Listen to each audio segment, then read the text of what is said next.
Start. அடுத்த fashion வாங்க.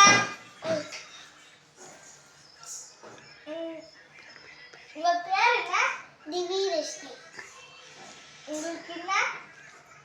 செலி. சரியா? மூச்சை இழுத்து விடணும். கால் வைடாதே. பின்னாடி திரும்புங்க. மூச்சை இழுத்து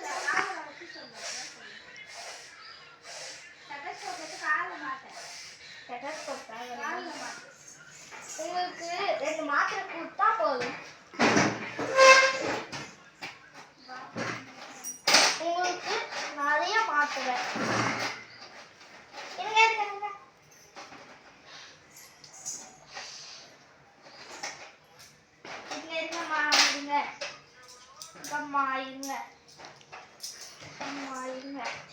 ஐயம்மா இருங்கம்மா. மாத்திரை கால் மாத்திரை. இந்த மாத்திரை ஃபுல்லாக கால் மாத்திரை காலையும் நைட்டும் மதியானமும் சாயங்காலமும் போங்க.